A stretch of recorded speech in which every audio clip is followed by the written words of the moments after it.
Evelyn Carter, 32, lives in Olympia, Washington.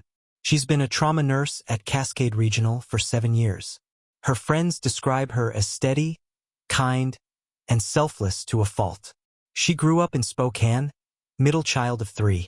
After her father's passing, she devoted herself to helping her mother and siblings. No criminal record, no drama. Just a simple life, work, friends, church choir, hiking trips. Evelyn was the kind of person who'd stop on the road to help a stranger. The kind of person who believed in second chances. But sometimes, that kind of heart is easy to break. October 9, 2017. A car crash on Highway 101. One man survives, badly injured, no ID, few belongings. He gives a name, Daniel Reeves, 41. Says he was traveling from Oregon to Washington for business. But the registration on the wrecked vehicle doesn't match him. The VIN belongs to a car sold at auction. At the hospital, Daniel is polite, soft-spoken. A broken leg, fractured ribs, and a concussion. He tells Evelyn he has no family. His wife died in a fire 5 years ago. Evelyn feels sympathy, maybe too much. She saw a wounded man. What she didn't see were the cracks in his story. As Daniel recovers, Evelyn checks on him more than she should. She brings him crossword puzzles, stays late to talk. They laugh about books and music. He tells her he used to teach literature before life went sideways. He seems lonely, grateful for her kindness. Coworkers notice. Tanya, her closest friend, warns her. Evie, don't get too close. These patients, sometimes they cling. Evelyn smiles it off. He just needs someone to believe in him. It began with empathy, and slowly became something more. When Daniel is discharged in November, he leaves her a thank you note. A week later, she spots him outside a coffee shop near her apartment. Coincidentally, he says he's renting a room nearby, trying to start over. They begin meeting casually. Coffee, walks, quiet dinners. By December, it's clear they're involved. But Daniel never invites her to his place. He always pays cash. He avoids phone calls when she's near. Evelyn's friends say she's glowing and secretive. She stops attending book club, skips Sunday visits with her mom. The people who loved Evelyn saw her changing, but they couldn't see how much. January 2018. Evelyn's apartment is broken into. Nothing stolen, but drawers rummaged through, laptop moved. Police find no prints. Evelyn's shaken.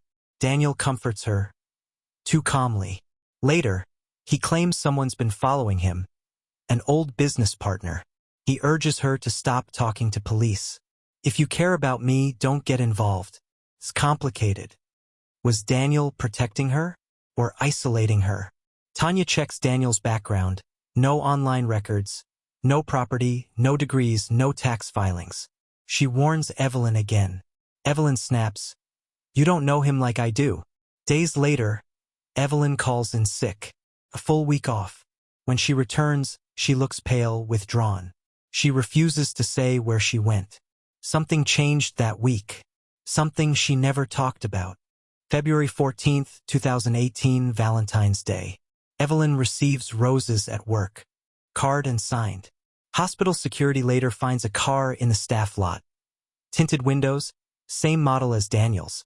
When approached, the car speeds off.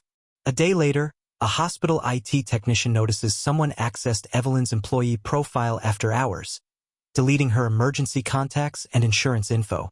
The login used Daniel's old patient ID number. Daniel Reeves was supposed to be gone. So who was inside the hospital, using his identity? March 3, 2018. Evelyn's last confirmed sighting. Security footage shows her leaving work at 10:47 p.m. She's wearing her gray coat, carrying a tote bag. She texts Tanya, "We need to talk. Tomorrow." She never makes it home. Her phone is later found on her kitchen counter. Charging. Car missing. Apartment locked. No signs of struggle. She vanished in less than 30 minutes. And everything she touched started to blur. Detective Marcus Ellison leads the case. They trace Evelyn's car 12 miles east, abandoned near Capitol Forest trailhead. Inside, her ID, a single daisy, her favorite flower, a handwritten note. It's safer this way, but handwriting analysis is inconclusive, 60% match. Daniel Reeves' phone? Disconnected. His apartment? Vacant. Landlord says he paid in cash. Left no forwarding address. They came looking for one missing nurse and found a ghost instead. Ellison digs deeper. Daniel's fingerprints match a man named Mark Dorian, suspected in a 2011 arson that killed his wife in Oregon. Charges were dropped due to lack of evidence. His wife's body was never found. Neighbors described him as calm, charming, secretive. If Daniel Reeves was Mark Dorian, then Evelyn wasn't the first woman who disappeared around him. 2 weeks later, toll booth camera in Idaho. Evelyn's car, 2 passengers. Face obscured. A month later, motel in Montana. Couple checks in as Mr. and Mrs. Reeves. Pay cash. Housekeeper recalls woman crying in bathroom. They leave before dawn.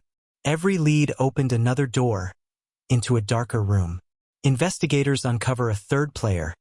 Rachel Moore, hospital billing clerk. Her phone records show frequent calls to Daniel. She quits a week after Evelyn vanishes.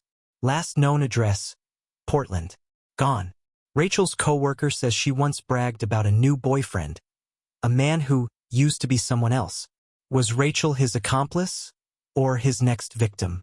Digital forensics find Evelyn's online bank account accessed from a remote IP in Nevada. $18,000 transferred to a crypto wallet. Transaction labeled Phoenix Recovery. No withdrawals since. Phoenix Rebirth. Was she trying to start over? Or was someone else writing her new life for her? Cold case reopened. Anonymous letter sent to police. Stop searching. She's safe.